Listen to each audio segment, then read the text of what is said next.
Bonjour et bienvenue dans ce webinaire dans lequel nous allons parler des règles d'automatisation du CRM. Je m'appelle Pierre Maudet et aujourd'hui nous allons prendre un cas concret pour paramétrer des exemples de règles d'automatisation qui sont possibles dans Bittrex 24 dans le CRM.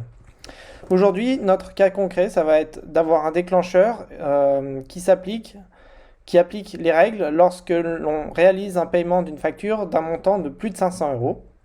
Ensuite, les trois règles qu'on va créer ensemble aujourd'hui, ça va être la création d'une notification par Bittrex 24 lorsque ce paiement est réalisé, la création d'une tâche pour dire qu'il faut un dossier de suivi par rapport à cette facture qui dépasse 500 euros, et enfin, changer l'étape de transaction en question, la passer en attente de paiement à payer lorsque le paiement a été réalisé. Voici le plan plus détaillé du webinaire. Donc, tout d'abord, nous allons paramétrer le déclencheur qui permet de déclarer à Bittrex 24 que les règles qu'on va paramétrer ensuite, on les veut uniquement lorsque le paiement de la facture dépasse 500 euros. Ensuite, nous allons paramétrer les trois règles. Donc, c'est l'envoi de la notification, la création de tâches et la modification de l'étape de transaction. Enfin, nous allons créer une transaction, créer sa facture et passer cette facture au statut payé pour observer les effets des règles d'automatisation qu'on a paramétrées ensemble. Dans un webinaire précédent, j'avais parlé du paramétrage des pipelines de transaction et comment on les paramètre. Aujourd'hui, nous allons travailler avec ces pipelines de transaction que nous avons créés. Donc nous, ce qui nous intéresse, c'est cette ligne-là, le statut paiement. Pourquoi c'est important d'en parler? Parce que les règles, chaque règle d'automatisation que vous paramétrez doit dépendre d'un des pipelines. Donc c'est-à-dire que les règles et le déclencheur qu'on va créer aujourd'hui ne fonctionneront que pour les transactions qui sont au statut paiement, puisque on va créer notre déclencheur et nos règles dans cette catégorie-là. Donc, l'objectif de la règle qui va changer l'étape de transaction, c'est de passer la facture à cette étape-là. Donc, tout d'abord, le déclencheur, on va créer un déclencheur qui va déclencher les règles lorsque le paiement de la facture est réalisé pour une transaction dont le montant est supérieur à 500 euros. Donc, on va le faire. Alors, je suis dans Bittrex 24. Ici, vous allez dans le CRM. Vous arrivez ici, vous cliquez sur transaction. Moi, j'ai pas de transaction parce que j'ai fait en sorte d'avoir une base propre pour ce webinaire. Mais tout à l'heure, on va en créer une pour tester ce qu'on a paramétré. Vous cliquez ici sur règles d'automatisation. Ici, vous choisissez l'étape à laquelle vous voulez créer des règles. Moi, je veux paiement. Je vais configurer et on va créer le déclencheur.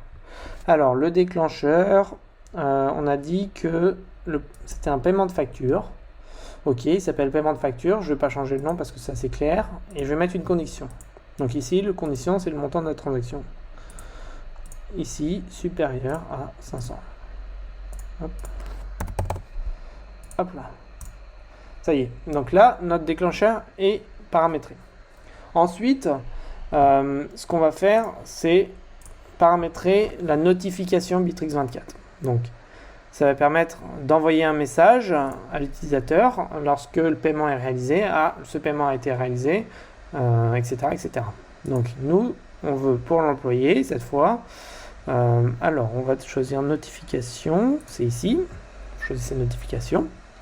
Condition, il n'y a pas besoin puisque ça dépend du déclencheur, mais si vous voulez préciser, vous pouvez aussi attribuer des conditions aux règles. Donc, le texte de la notification, je vais mettre la transaction, je vais son numéro, donc je vais ici cliquer sur les trois petits points, et ici vous avez tous les champs qui sont récupérables. Donc moi, la référence de transaction, c'est le champ dénomination. A été payé. Le montant dépasse 500 euros. Une tâche va être créé pour réaliser un dossier de suivi client. Voilà. Donc ici, expéditeur, il n'y a rien besoin de mettre parce que c'est le système qui va envoyer. Si vous voulez mettre un expéditeur, ça affichera le message comme si c'est quelqu'un d'autre qui vous envoie le message. Voilà. Et le destinataire, c'est le responsable de la transaction. Donc je fais enregistrer. Et ici, c'est bon, c'est paramétré. Vous pouvez enregistrer si vous voulez pour que ça sauvegarde. Si jamais, après, là, c'est sauvegardé. Donc ensuite, on va paramétrer une tâche, enfin une règle de création de tâche. Alors ici, c'est un petit peu plus compliqué. Chaque tâche peut avoir qu'un seul responsable, Et du coup, on va ici utiliser le créateur de flux pour rajouter des personnes en co-exécuteur dans la tâche. Donc on est parti. Ici, c'est pareil. Vous cliquez sur configuration, ajouter. Donc ici pour l'employé, et cette fois on va choisir tâche. Voilà. Donc intitulé de la tâche. Donc l'intitulé de la tâche, c'est dossier de suivi. Suivi, et puis on va mettre le numéro de transaction. Ici. Voilà. Donc, alors la transaction, on remet un message. Ça, c'est ce qui sera dans la description de la tâche. La transaction avec dénomination, encore une fois. Donc, c'est complémentaire à la notification. L'intérêt de la notification, c'est que la personne le voit tout de suite. Parce que lorsqu'une tâche est créée, on ne va pas forcément avoir de message pour dire attention, une tâche a été créée. Il faut vraiment aller dans la liste des tâches pour le voir. Alors que là, il a une visibilité immédiate avec la notification. Alors, donc, la transaction dépasse 500 €. Un dossier suivi du client est nécessaire dans le cadre de notre processus d'amélioration continue. Donc là, vous voyez le responsable. C'est ce que je disais tout à l'heure, qu'une seule personne ne peut être mise en responsable. Donc, on laisse le responsable de transaction en responsable de tâche. Ici, la date limite. La date limite de la tâche, donc c'est l'échéance de la tâche. Moi, je vais choisir ici 7 jours à partir de la date de création de la tâche. Parce que si vous choisissez ici, c'est 5 jours à partir de l'heure actuelle. Voilà. Donc je choisis ça et je fais enregistrer. Ici, ma règle est créée. Donc j'enregistre, je vais recliquer sur configuration et ici modifier dans le créateur de flux de travail. Ça va ouvrir ce petit schéma. Donc ici on a la notification qu'on a paramétrée tout à l'heure, mais ici il y a tout ce qu'il nous faut. C'est ici qui nous intéresse, la tâche. Je clique sur la petite molette et vous voyez ici on a plus de possibilités. Donc ici co-exécuteur, je veux mettre alors il faut retrouver le champ du document, voilà, donc parce qu'on est dans la transaction, donc je vais dans le champ du document et je vais mettre on me dit que je vais mettre les observateurs. Voilà, ok. Et je fais enregistrer. Et donc là, j'ai du coup les observateurs ici en tant que co-exécuteur. Je vais rajouter d'ailleurs transaction créée par parce que c'est ce qu'on avait mis dans le modèle. Donc, je vais ici retourner.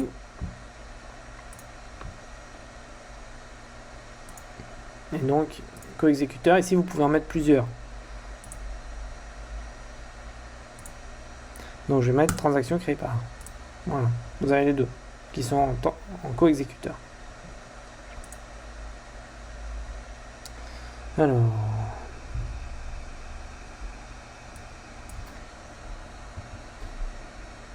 comme il n'y a pas d'observateur, il ne veut pas.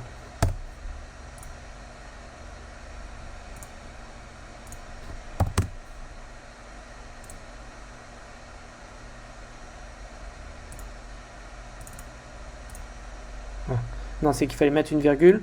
Ici, du coup, il faut mettre une virgule entre les deux rôles. Donc, on mettait une virgule comme ça. Ok. Donc, c'est paramétré pour la tâche.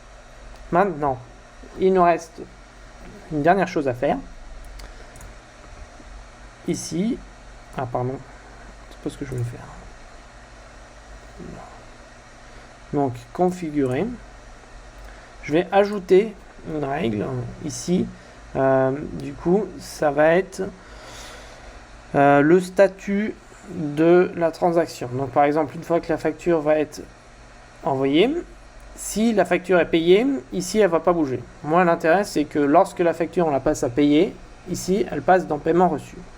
Comme c'est la dernière étape du processus de vente, une fois qu'elle sera dans ce processus-là, enfin dans cette étape-là, elle va disparaître. Alors, modifier l'étape. Ok. Donc, modifier l'étape, je regarde vite fait ce qu'on a prévu de faire, mais on a dit, ok, on l'exécute immédiatement parce qu'on n'a pas besoin d'attendre. Aucune condition, parce que notre condition, c'est toujours la condition des 500 € du montant de la transaction. Et du coup, la nouvelle étape, ça va être paiement reçu. Et ça, c'est modifié de la part de responsable. Donc, ça va être en automatique. Donc ici, vous avez les étapes qu'on retrouve ici, du coup.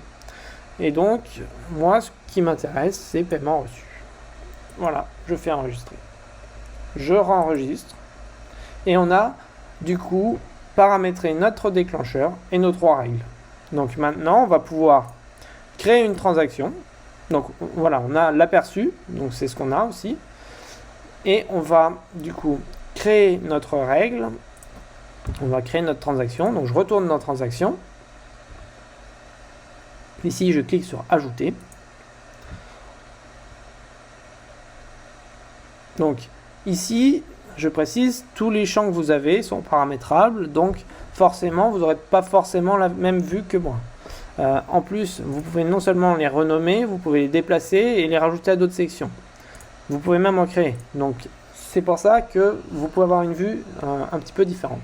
Donc ici, je vais mettre transaction. Je vais mettre, c'est un numéro, ça peut être, pour l'instant, c'est un champ libre. Vous pouvez faire en sorte que ce soit que des chiffres. Moi, je vais mettre transaction du webinaire. Comme ça, on aura un bon suivi. Et donc, le montant.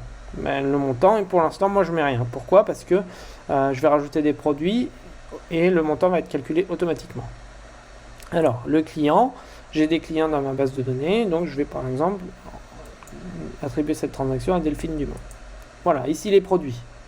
Donc, moi, j'ai des produits aussi enregistrés dans mon CRM, j'ai un peu de tout. Moi, ce qui m'intéresse, ça va être les pantalons. Et la personne veut 10 pièces. Imaginons que c'est une boutique de vêtements et elle nous commande 10 pantalons, ce qui fait un montant de 559 €. Donc c'est supérieur à 500. J'enregistre. Pour l'instant, il ne va rien se passer de spécial. Mais donc voilà, on a notre facture, notre transaction, pardon. Le montant ici est calculé automatiquement et je vais créer une facture qui est du coup, attendez, je vous montre aussi que la création maintenant existe ici aussi. Donc je le rouvre, je vais dans l'onglet facture. J'ai juste appuyé sur créer facture dans notre exemple parce que c'est pour un test, mais ça reprend le produit qu'on a mis avec 10 et les prix. Donc j'ai rien besoin de toucher. Moi j'ai ma facture, ok, et ici elle est au statut nouveau. Ok. Moi ici j'ai ma transaction. On est dans le statut paiement, ok, on est en préparation de facture ici, on voit l'étape, ok, donc je rouvre ma transaction et je retourne à facture.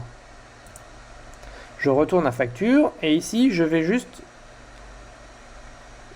ouvrir la facture et je vais déclarer qu'elle est fermée parce qu'elle a été payée. Voilà, donc choisissez le résultat. Est-ce qu'elle a été payée ou non payée? Moi je vais mettre payée. Donc c'est d'ailleurs le déclencheur qu'on a mis. Comme la transaction est supérieure à 500 €, la facture aussi. Donc facture webinaire, je vais mettre. Commentaire, virement pour le webinaire.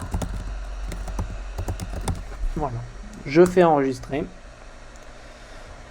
Et là, voilà. Donc on a la notification qu'on a paramétrée tout à l'heure, la transaction du webinaire. Donc la transaction du webinaire parce que je l'ai appelé comme ça.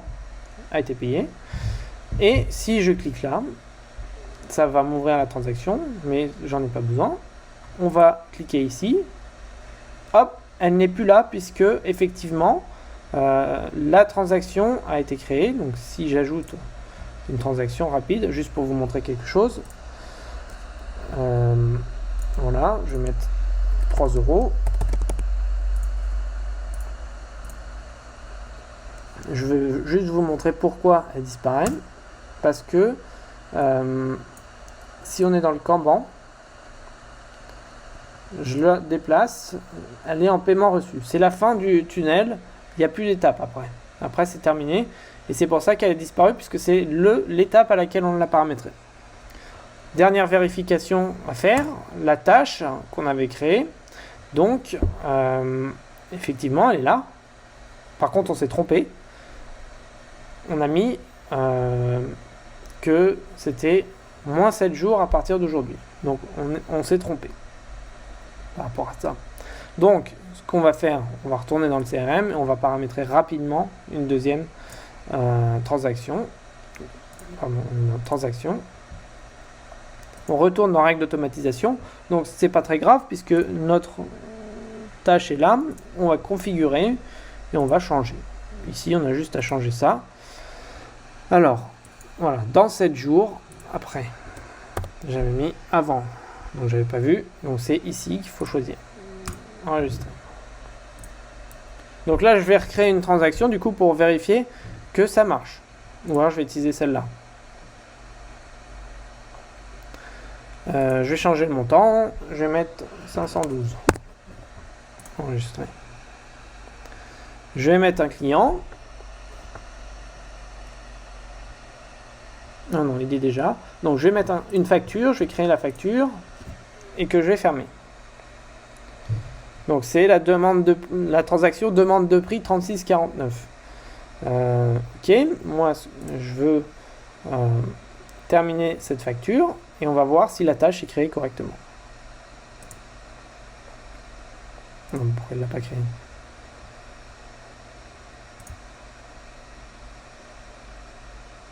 J'ai pas mis de produit, donc choisir le produit. Ok, cette fois ça va être des écrous.